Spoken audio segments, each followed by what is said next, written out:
Good afternoon, everyone.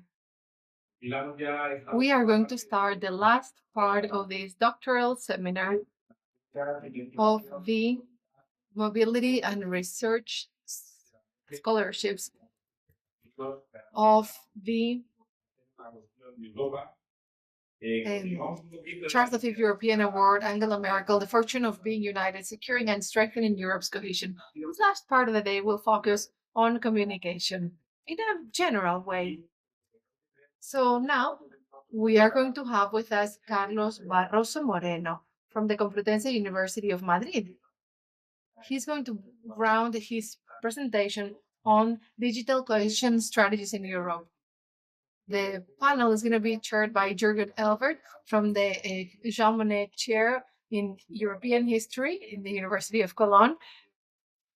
He is an old friend of this seminar, doctorate seminar. He's one of the founding fathers of this seminar, and we are very grateful that he is here and that he decided to accept to chair two presentations. Professor Albert, the floor is yours. All of you. If it's too warm for you, just get rid of your jackets and the ties. Just leave them behind you. I'm going to tell you two short stories before Carlos will start his paper. There's a debate going on in Germany right now about banning smartphones from first and secondary schools. As usual, it's a very hot debate, and the reason, or one of the reasons for this debate was a survey which actually detected that young kids aged 11, 12, 13 years old sometimes spend 7 and more hours a day playing around with their smartphone. I mean, besides that's a logistic phenomenon, I wouldn't know how to do it. I think it's a real problem. There are, as usual, pros and cons. One side says we have to ban them completely. The other side says no ban. I think the truth lies somewhere in the middle. 7 hours on the smartphone and sometimes doubtful channels, I think that's a real problem. So we need to find ways how to solve, or how to teach the youngsters to use it well, sensefully. That's the one short story. The other is an article I read in my news brief this morning, telling me that the German delegation, the European delegation in the European-American negotiation rounds is prepared to talk about the DMA, Digital Market Act. This was only a very short note. The problem is that both DMA, Digital Market Act, as well as DSA, Digital Service Act, they are really, well, they enjoy, let's say, the attendance of the Americans, because they enforce the American big digital players to adjust their products, which make them either more expensive or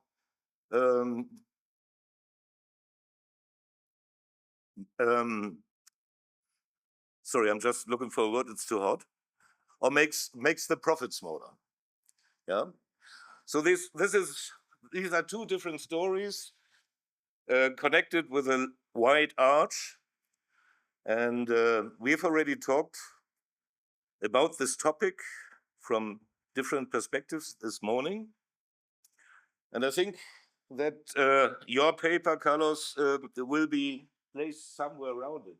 I'm sure you remember that, well, actually it was me, I think, talking about the necessity of a different European digital approach, yeah, appearance, whatever. So yeah, I'm curious. We are curious to hear what you are going to say to us.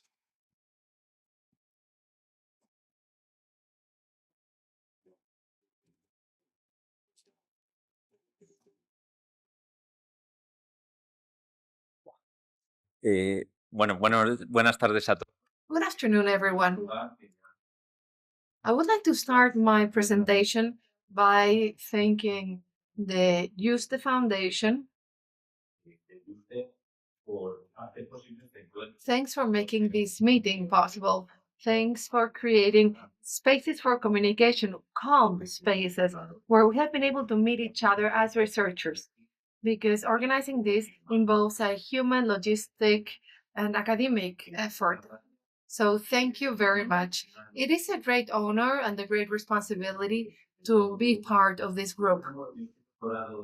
I'm a doctoral student in the Complutense University in Madrid, and I'm a data analyst in Telefonica. So my thesis is multidisciplinary. It merges different disciplines with the purpose of addressing how uh, critical digital literacy can serve as a tool for social cohesion in Europe. My question is, does digital literacy contribute from the school environment to strengthen European cohesion? Let's start with the beginning.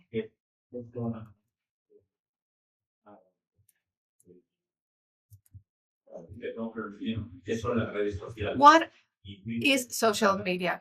Twitter, Instagram, my kids, TikTok?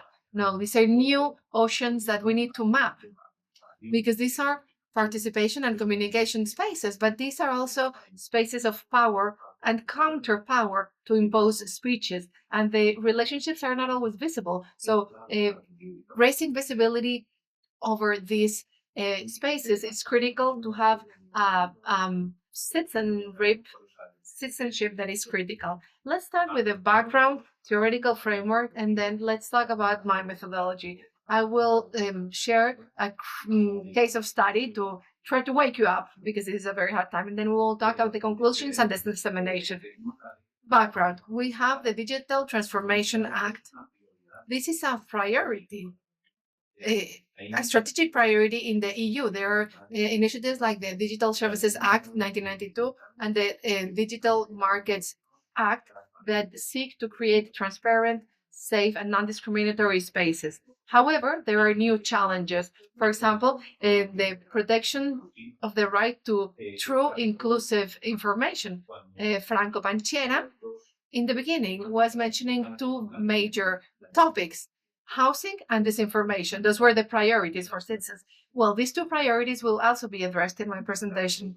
Social media have modified public participation and not in a neutral way. There are algorithms that prioritize some content over others. Who has a voice? What content is made visible? What content is invisibilized? There's a relational structure that is not visible, and we must make it visible. Social media have transformed this public participation through uh, the fact of who is excluded and who has a voice. So digital transformation in Europe cannot ignore this reality. My theoretical framework is based on three pillars. As Miguel del Fresno Garcia says, I was able to work with him. He talks about informational disorders, a logic of the post-truth.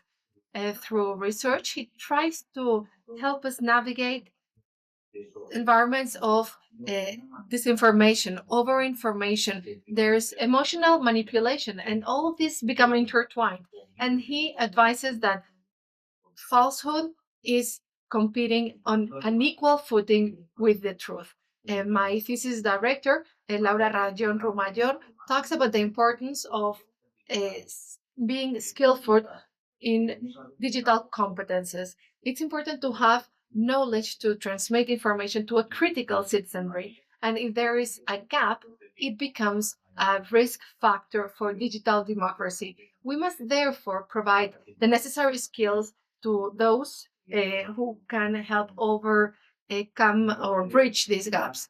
The third pillar Sonia Santoveña Casal talks about a critical digital literacy, which is the capacity to understand, analyze, and question the messages that we receive in digital environments. It's not enough to know how to use technology. We must interpret the logics, the biases, the influence power over our emotions and over our beliefs and emotions. So, three pillars: information, training, and reflection. Those are the three pillars. These allow us to address digital literacy as an educational process because Europe can't only be regulated with the CRIS. We also need classrooms and thinking. I have two purposes. The main purpose of my thesis is the feasibility of social listening as an analysis tool in education. This, big data are used for analyzing educational data, and this is a way to contribute to raising visibility over this. And the second purpose is to propose critical digitalization strategies to contribute to social cohesion in Europe. Because data by themselves do not change reality. We must translate data into tools. And these transference should go all the way to citizens, to institutions, and to teachers so that everyone is able to identify biases. Because we must guarantee a social digital cohesion that is not only about connectivity, but also about being able to reflect on information. So, in brief, we need to analyze to understand and educate to transform. The methodology I used is about how I wondered how I should address this, whether I should do surveys, interviews. So, what I did is to use social media. There are millions of publications that are posted every day, and that can help us understand how these platforms behave. So, the procedure was very simple. I selected a network, and based on that, I selected keywords. My words were social, inclusion.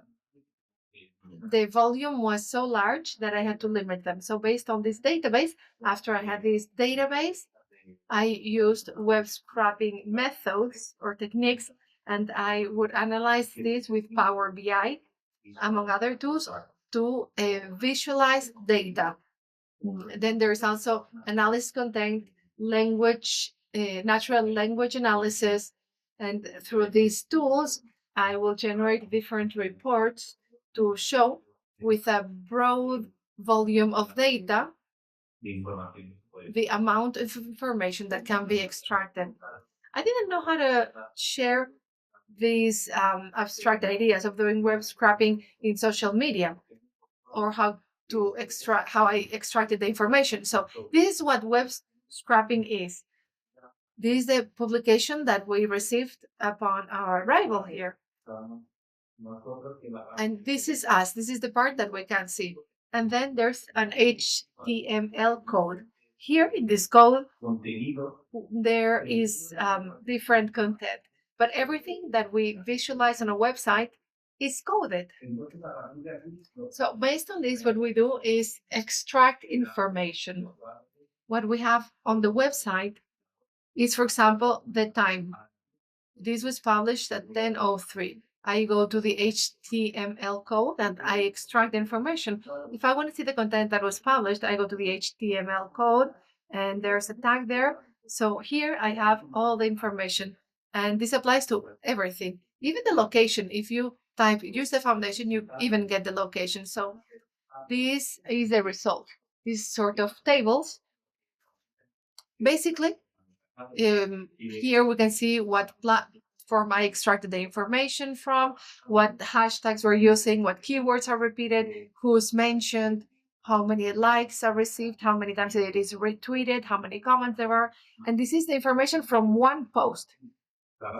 Imagine the database has about 5 million publications or posts right now. So we create this database, and these are the results of the research. They have been published in different magazines. And one of my main conclusions is the following one. Here we have the date, and here we have the number of publications in the vertical. Why are there these peaks? What's the explanation of these peaks? International days, right? These included keywords like education, inclusiveness. So international days is when we feel more social. The rest of the days, we don't see peaks like this. We don't feel so social. We are passive disseminators. So on these social days, there is this awareness, and this makes us think. So during these days, we can reach people. Those are good days for sharing ideas. Here we have another pattern that we saw, because this is about gathering patterns with this or um, um, from this the facts. So here we see how um, we see the locations, and this is due to elections. There were elections here in France, and we see how, if you're talking about social aspects, we can see how they were addressed in political campaigns. And here we have another small pattern. On weekdays, we are more social, and weekends are not good days to publish anything social. This is interesting because this is a pattern that repeats over time. We have analyzed these patterns and we see how they repeat themselves. Another pattern that we identified is the mercantilization of social media, that monetization. Then what we have here are figures. We know these are here, but we are going to quantify this in fibs. Same thing happens here when it comes to education. Do you know why the most viral topics show peaks at exact times? Do you have an intuition why these may be? These are peaks at exact times. Well, because this is due to programming, the posts having programmed. This tells us that there are other economic, political interests that don't have anything to do with anything social.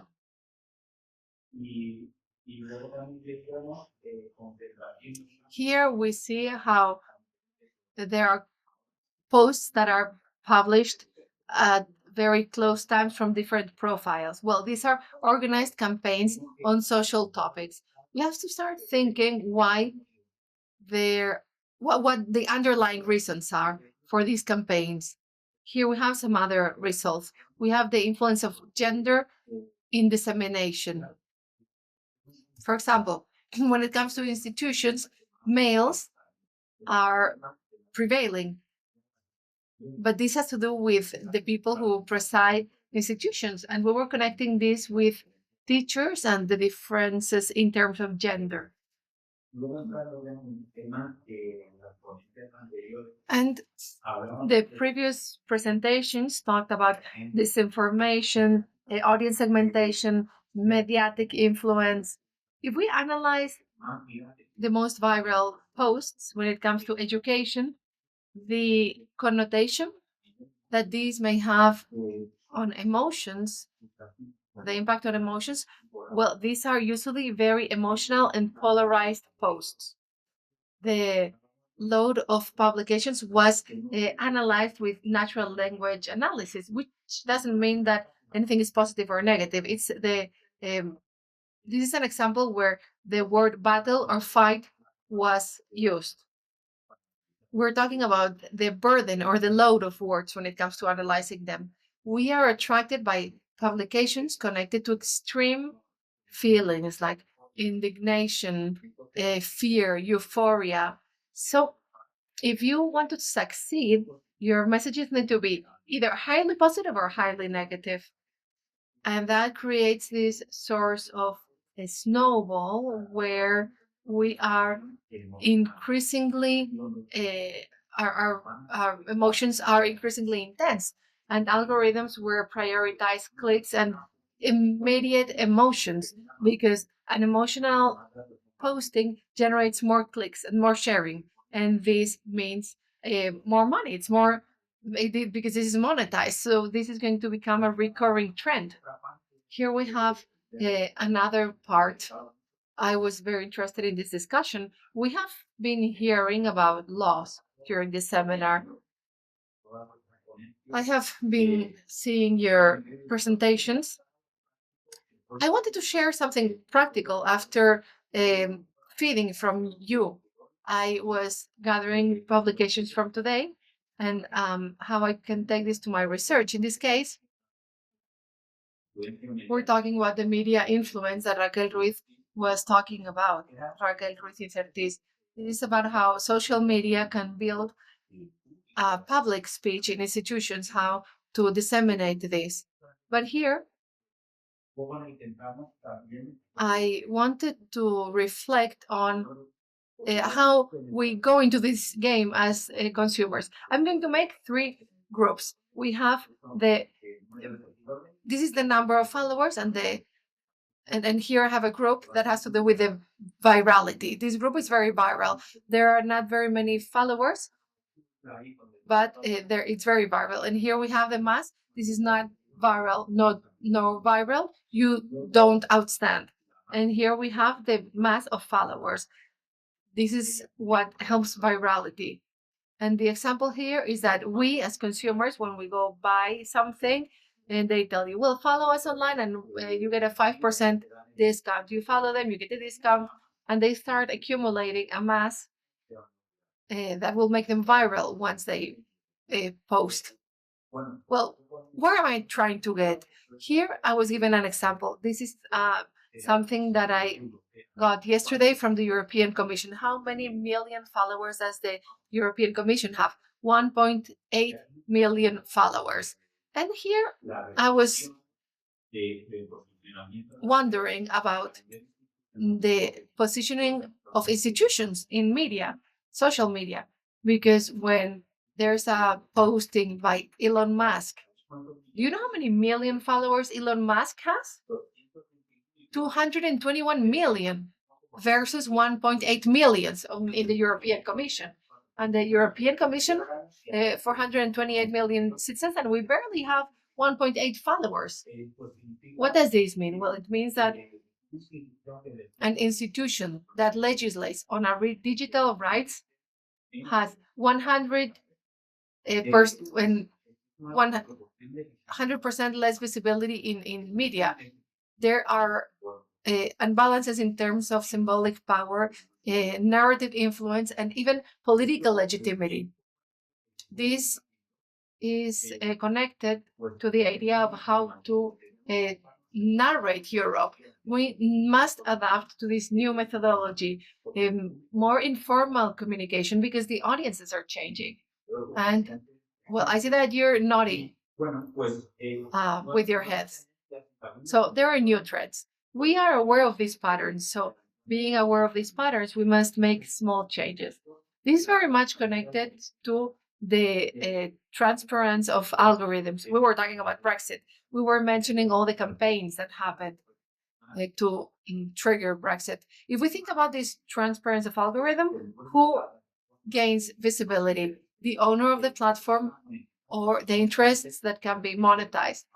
Because those are the ones who get more visibility. Another example here, in line with Felipe Nunez Sanchez's presentation here.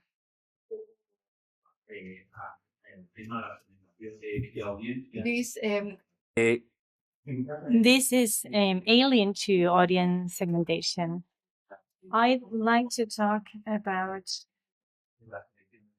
Cambridge Analytic case. You remember that it had an influence on the US elections because they profiled psychologically the data of all the people they had. And so I was talking about the example of the sanctions. They received a fine of 5,000 or $5 billion because of this, but then they got an increase of $22 billion rise in the stock exchange because they realized how important data were for the election. So are economic fines enough to stop these digital patterns from thriving? And then the business models based on data are profitable. So we must consider these questions because audience segmentations means advertising targeting, and that can influence values and emotions. If it influences us when it comes to making a digital purchase, how come it cannot influence us when it comes to voting? So citizens must understand how this targeting, how this profiling works, and how they can be manipulated. How can how our opinion can be manipulated by this. I also have to talk about the echo chambers, which are basically something that the algorithm is telling you because the algorithm detects how you think, and so you can only see the things that the algorithm thinks will like you, will the things the algorithm thinks you will like. So that's why we need critical literacy. Literacy is critical if we are to have a cohesion and a cohesive and informed citizenry. And this is an anecdote because 2 days ago, one of my colleagues said, "Oh, I got the call for papers for the Carlos Dichados the Fifth scholarships, and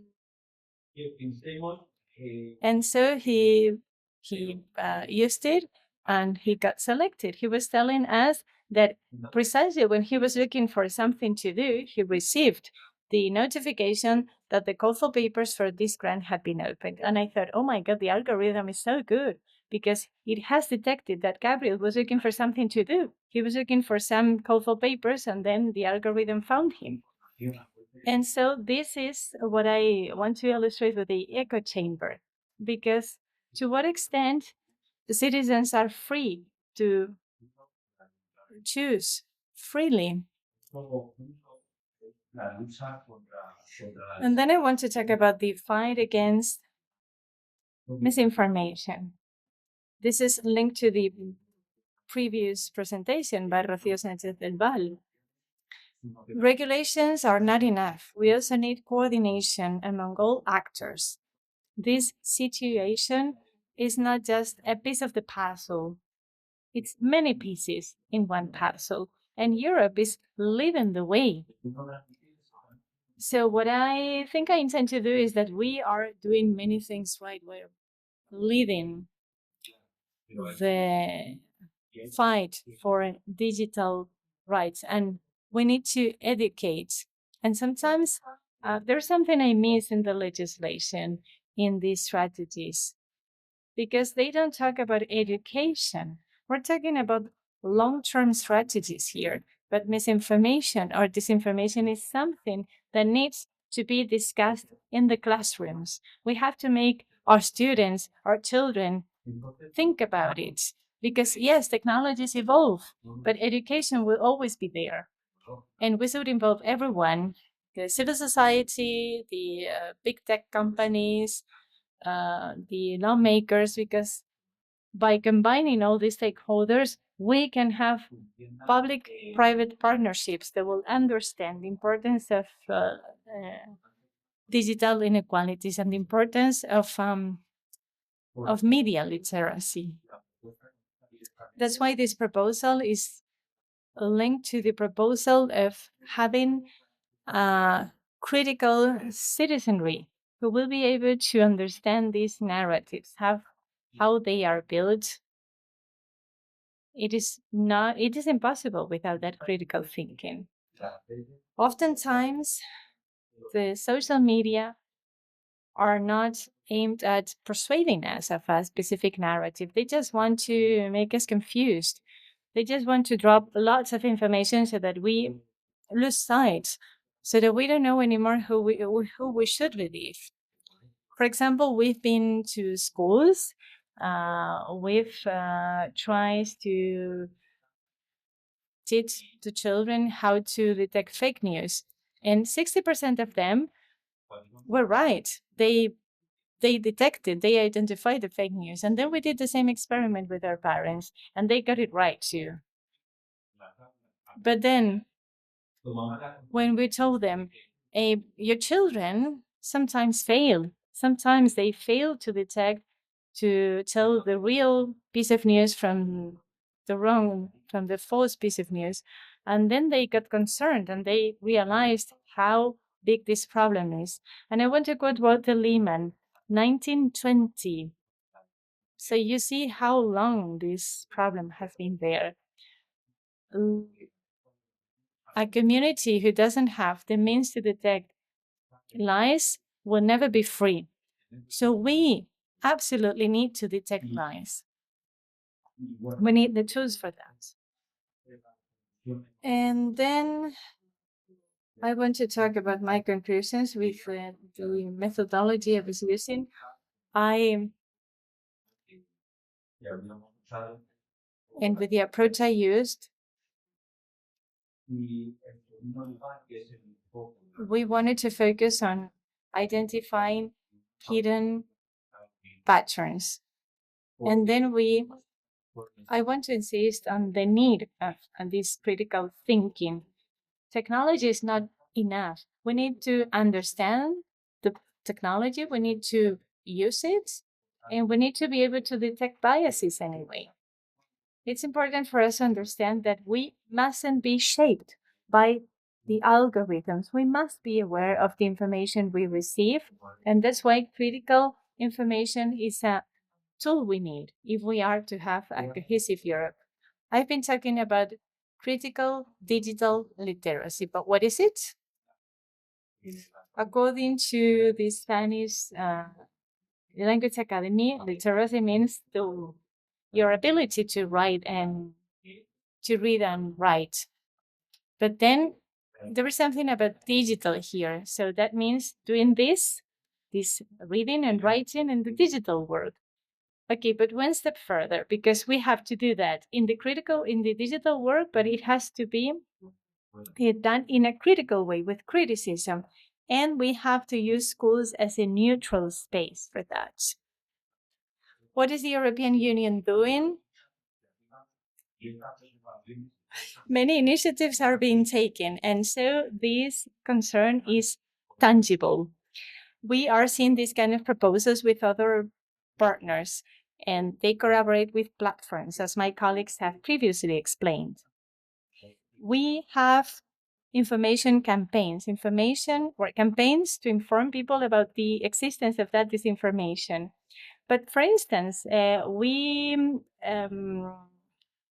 are in favor, for example, adding 1 hour per week of media literacy in the classrooms in schools.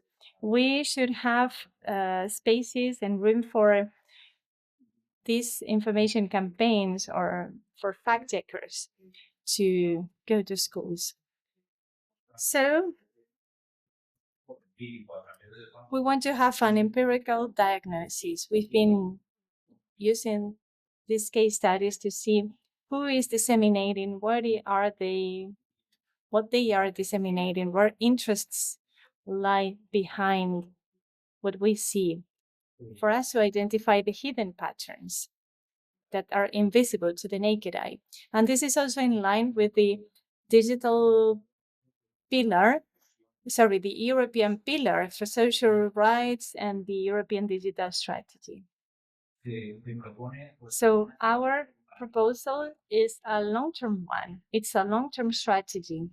Let's talk about education. I know this is very difficult for the institutions because it's a very long strategy, a long-term strategy, but the youth needs some training on critical thinking, on comprehensive reading skills.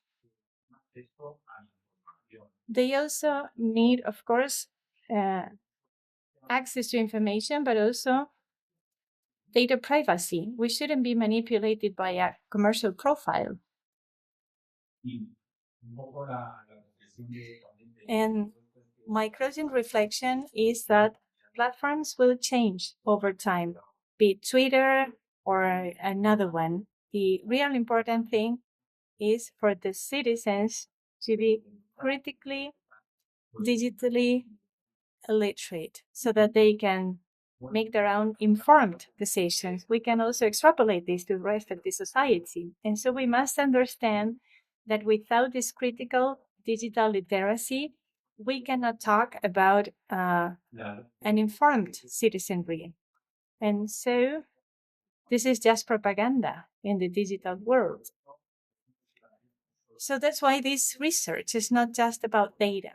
We also propose ways to build Europe where the social media information will not fragment but connect. Because in the 21st century, defending democracy means telling people how to detect a lie.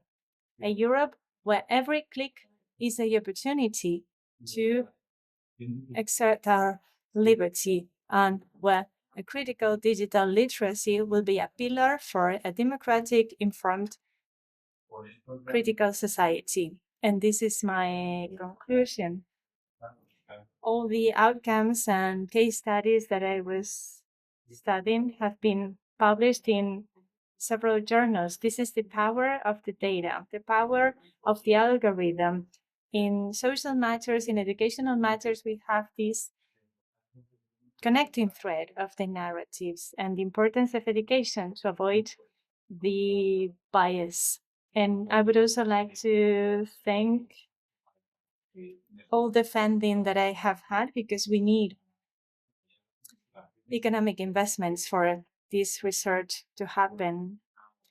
And so I had a scholarship by the community of Madrid, the excellent faculty program, and all these people, because all this analysis takes very long, many hours. And that's it.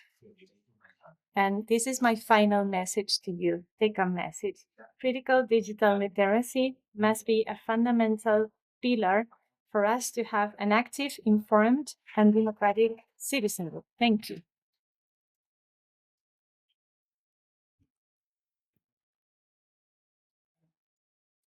Thank you, Carlos. Take a seat. Thank you for your paper. I discovered, let's say, 2 or 3 levels in it. The first one is, a plea for more digital literacy, knowledge, competencies in general. The second is, for a different approach, digital approach of the European institutions. And the third is more money. Okay, that's always nice to have more money, but maybe we can talk about some ways how to generate money and how to create more competence, more digital competence, and how to convince the European institutions to be more, let's say, well, open, digitally open. When I was really struck by the amount of 1.8 million followers for the European Commission. That's nothing. They don't exist in the net, more or less, if you compare it to Elon Musk. We have to ask for the reasons why. Yeah, obviously, their performance is not attractive. Yeah, we are talking. We've how many inhabitants are there in the European Union? 450 million, and 1.8 million followers for the European Commission. I mean, that's a strange relationship. You know, we really have to think and to talk about it. Okay, step number 1. My question to you: do we need digital competence as a school subject for beginners, starting, let's say, at the age of maybe even in the kindergarten, the age of 4 or 6 or whatsoever, so that there will be, let's say, a channeled approach towards digital competences, an educated approach towards digital competences. And alongside with this question goes the questions, what should be sort of taught then? It cannot be only the use of a smartphone, but it has to be related, well, to the impact, to the content. which is available on the smartphone. And the third point is, if we think about it, do we need to revise our approach towards TikTok, for instance, or other programs? It's a radical thought, I know, but I think we should, well, here's a place to talk about it. That was the first level. It's a whole set of questions, as you can see. Second, I was already complaining this morning about the poor performance of the European institutions on the European level. And I was also talking about the necessity of a didactical approach to this topic. As I've been teaching didactics of history for quite a while, I'm a bit aware about the complexities of this topic. First of all, one has to agree on what is to be taught, what the content should be, and whatsoever. It would be, it would be helpful if you could present us a few ideas on how Europe, related to the European Union in this case, because we are talking about the European Union, otherwise we would even more confuse potential users. European Union is complex enough. If we take the Council of Europe into consideration, that would be even more confusing. So let's skip this out. How could a workable digital approach of the European Union be designed to be more attractive than it is now? And the third topic would be the financial economic topic. As the public funds are usually the public budgets are usually not that sort of large. The question is, you've already tackled it a bit in your paper, do we need more public-private partnership in this field? From the budgetary side of view, this would be quite helpful. With regard to contents, I could see some problems. Yeah, it would be nice if you could give me some answers at least.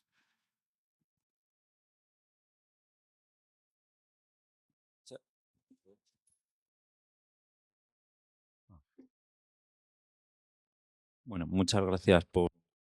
Thank you. Let me see if I can reply to all the questions and points.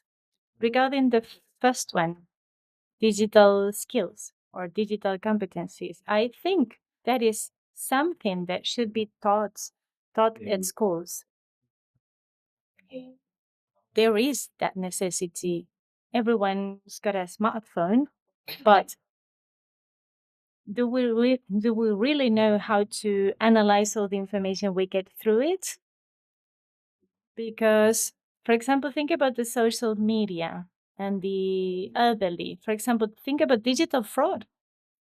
Sometimes we only become aware of that necessity when we receive a scam. How to detect if it's really your bank that is asking for your code? If you have some basic notions, you can easily detect if it's your bank or not. So that, I think it's an important problem, and people should understand how to detect that kind of problems.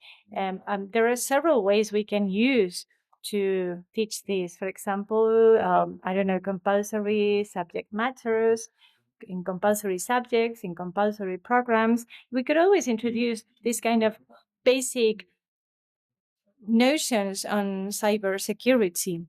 It also has to cater for Europe's multiculturality. Its country is different and diverse. That is a source of richness. But we all have a common thread. For instance, in Germany, there is a real concern that is latent.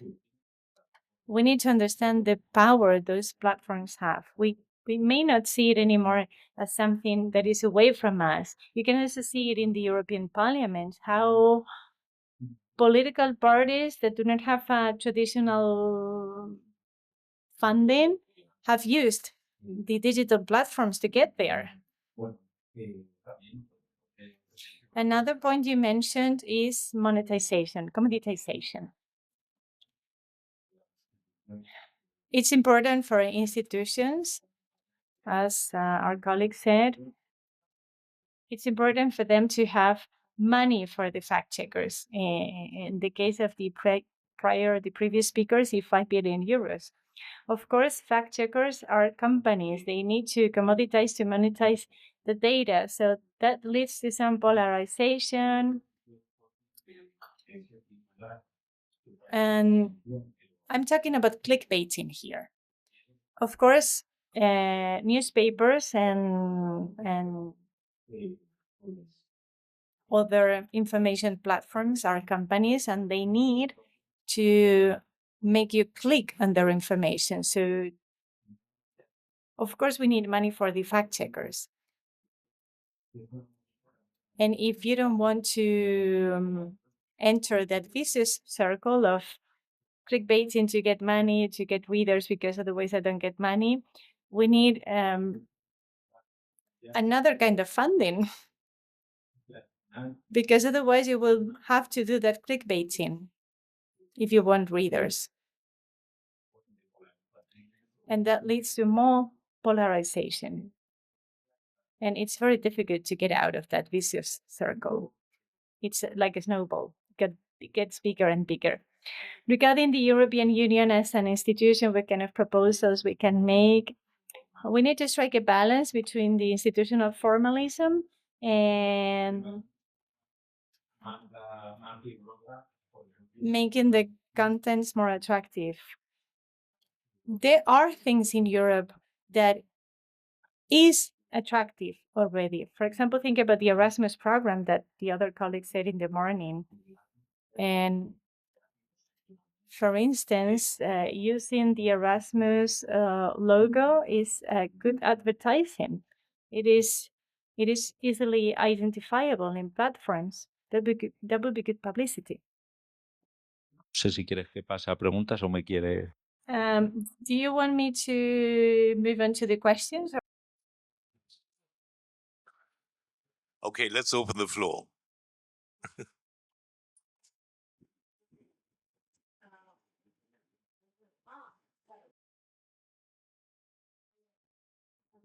Hola.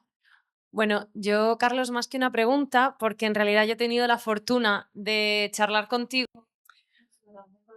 Not a question, but a remark, because I've been lucky. I've been talking to you for a few days already, so I don't have questions. I just want to thank you for putting all your training and all your skills to the service of the citizens by focusing on data that support and endorse why that education is necessary in all programs, in all education levels. So I think your research is necessary. So I hope it will be very impactful and it will be something that will really make a difference for the generations to come. I think this type of research is one that will make a difference.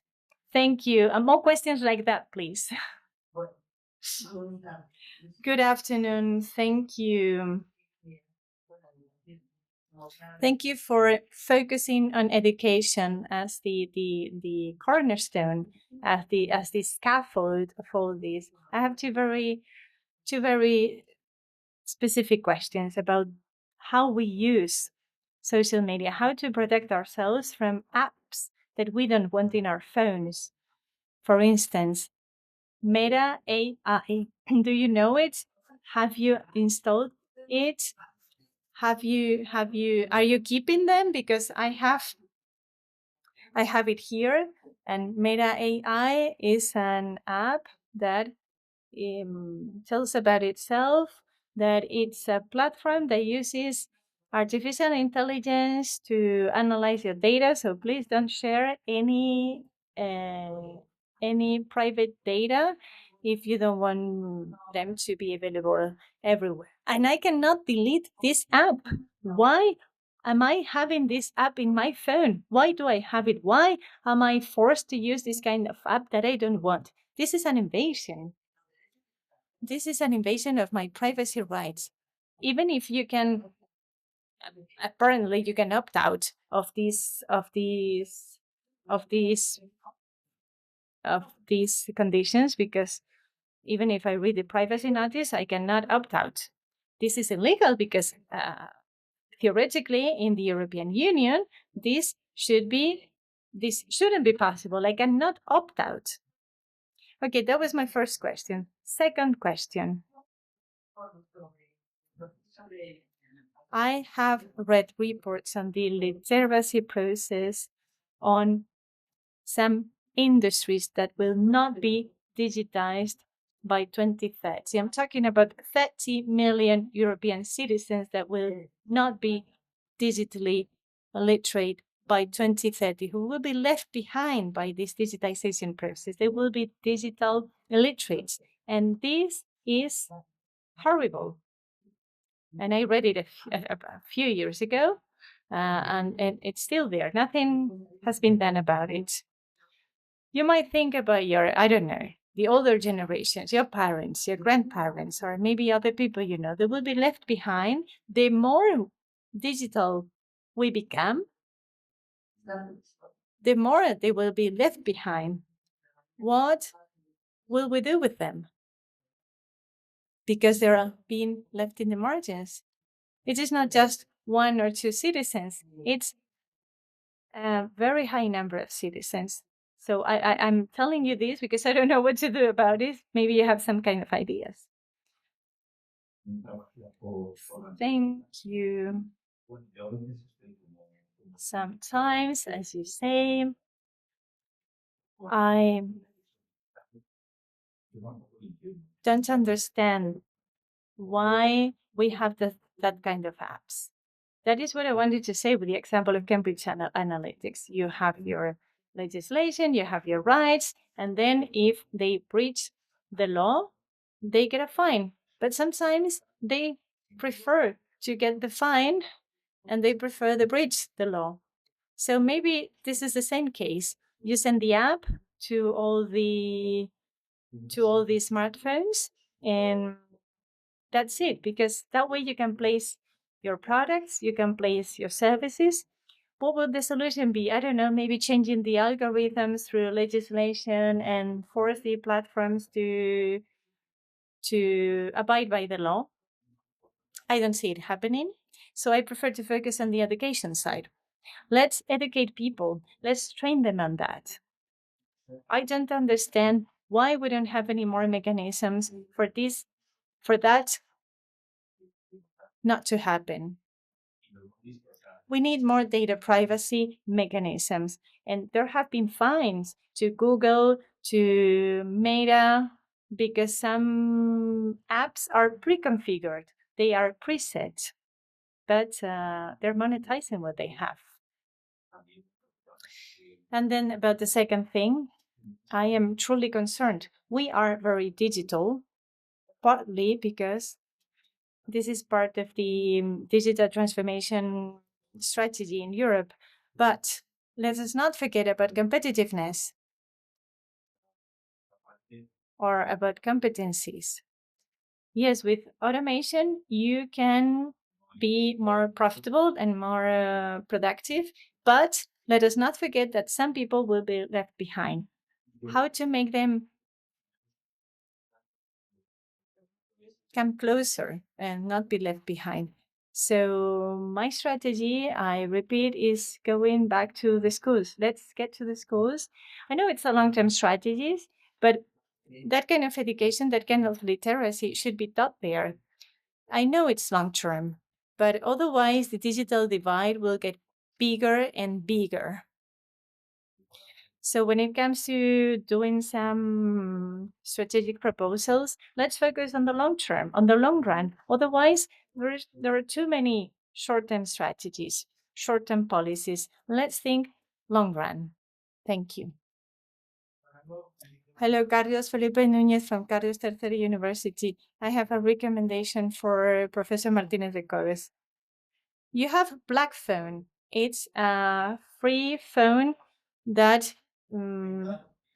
only supports the apps you want, and you get rid of the unwanted software, Meta and the like.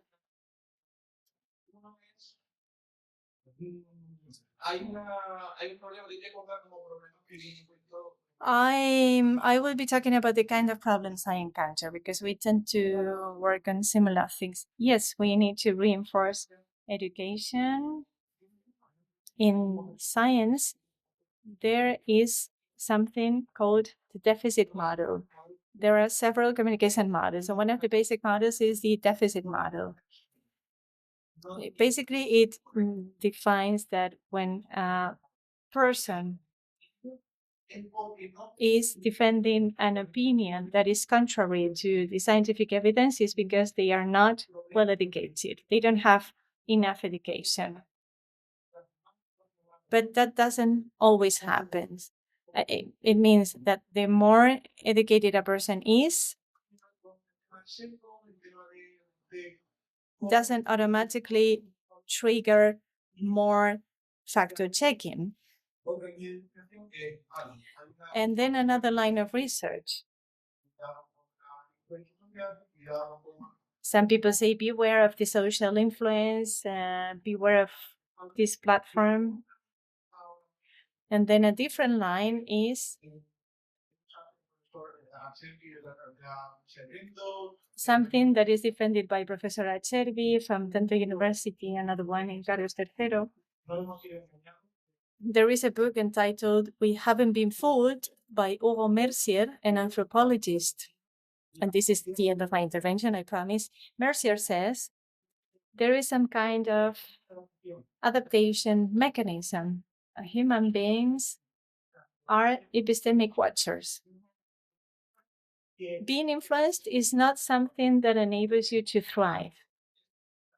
So faced with that, from an evolution point of view, we become watchers, epistemic watchers. So we are more complex and complex to the external influences.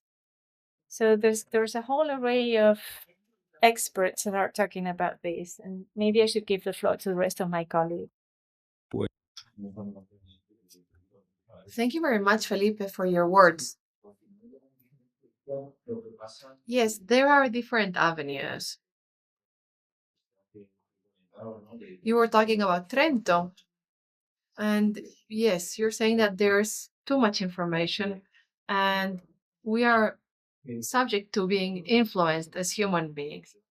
I believe indeed we can be influenced very much, and we have seen this in the cases of study.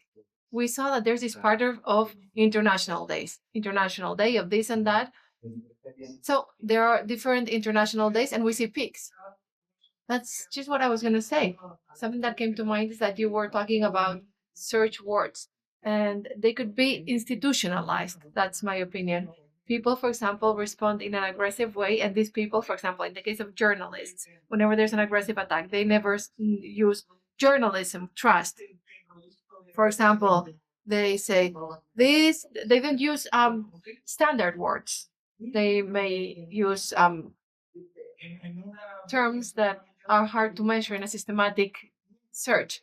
Aggressive responses use not standard words. Yes, and I agree with you. This is a problem that I have. This research with the web scraping system is hard because there are no tools that solve things easily. I have to keep looking for different keywords. And if I use many keywords, I wouldn't have I don't have a powerful enough engine. So this problem is something that you have to account for in your analysis, because at the end of the day, it's really hard to extract this content. So we were talking about being subject to influences. Let's think about the Brexit. Since the 70s, they have been receiving this information. It's like a constant drip of information. And we're subject to being influenced. We are permitted by what we get from platforms. So we need to build this awareness when it comes to how we receive information. I will take a look at the examples that you gave me and then we can discuss. Good afternoon, Carlos. First, congratulations. We have had the opportunity of discussing the essays, and you know that I really like your work. I think it is very necessary.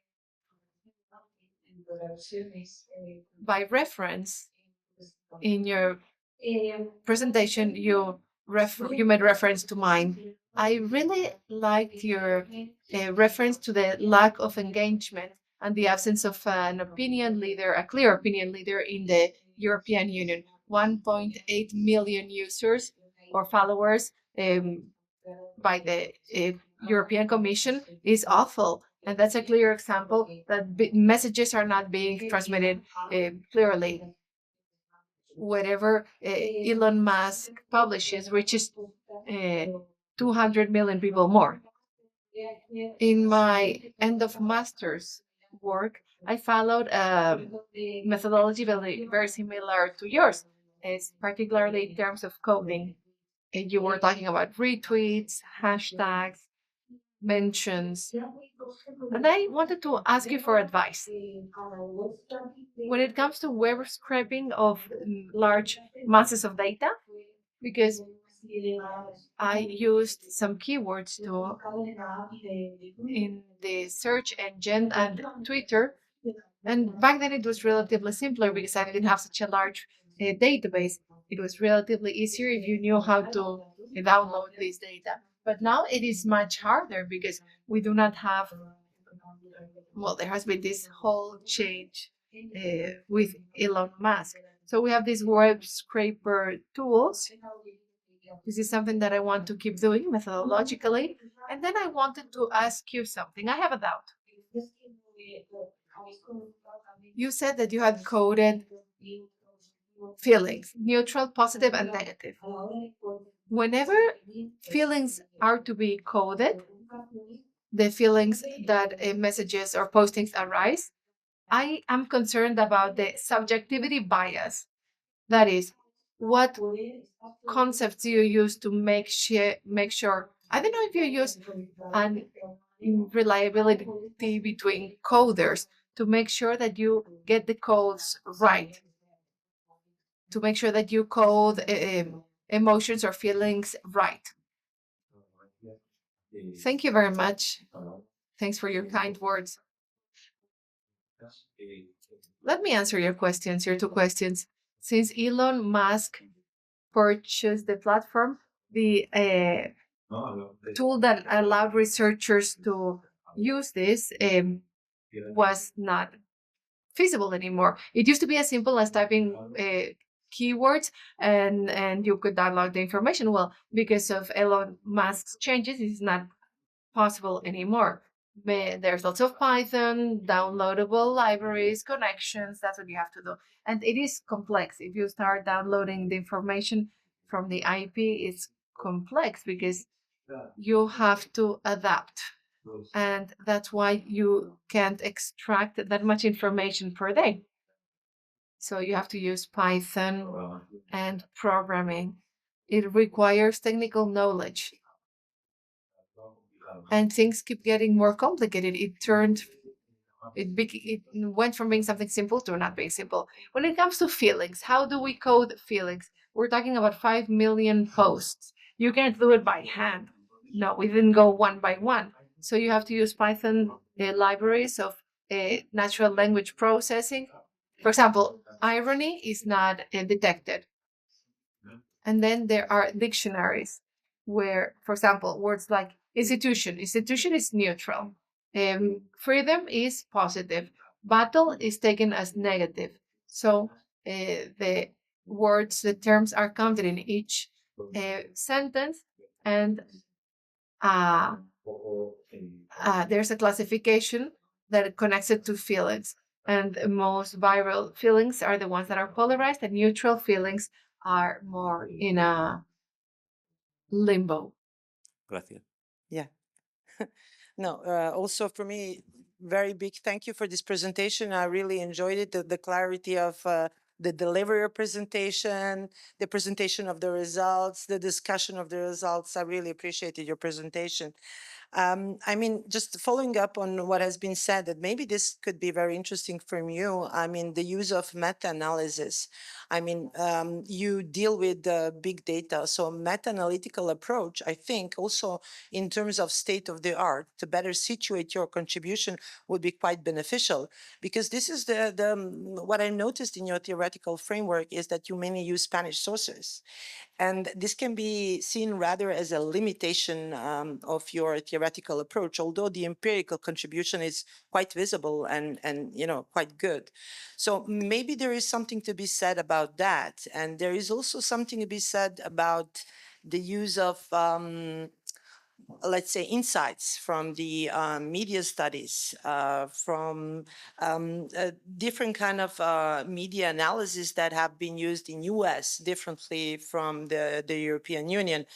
When I say this, I think that Europe has a branding problem. It has always had a branding problem. It is where I see that this kind of new communicational styles very much attuned with new technologies can be of help. And we have seen some attempts in doing that, but they had no success. If you think about how von der Leyen is delivering her speeches, it seems like an AI is actually delivering them. So we do have a branding problem. So going back maybe on particular contexts of your contribution, you mentioned Cambridge Analytica, and I'll be very fast because we're out of time. That is a very curious case, and it's a very curious case, and you mentioned only the impacts in American case. In European case, the impacts were not there, because there were collective suits against Cambridge Analytica, and I was also in one of them, and we didn't get any kind of compensation. So this is a very important problem between what is regulated and what is violation of that and how you penalize that. So maybe this is something that you could reflect a bit upon in your future research, maybe not in this concrete one. Thank you so much.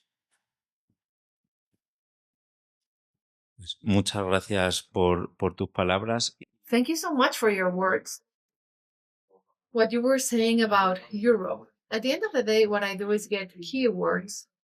I type education, educación in Spanish, and education in English. This is a limitation. In the case of Cambridge Analytics, that's in the US, but I use the English keywords, and that's how I gather the information. You were talking about meta-analysis and using big data. There's such a large data volume that you need to analyze it somehow. So what I do is use the professional part of my work to use a visualization tools. Then you were talking about the branding aspects. Regulations almost force you to it. And no company wants to look bad in the picture. No institutions want to look bad. So I think it is important to have visibility in.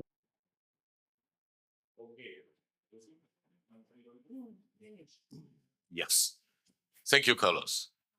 You really rock the floor, as you know. But let me just wrap up what was discussed here. First point, we need digital competence as a school subject, maybe even as a kindergarten subject. Second point, the European institutions are really bad in digital performance. Third point, we need a project with much money in it to improve digital performance of Europe. Okay, thanks once again. We are out of time.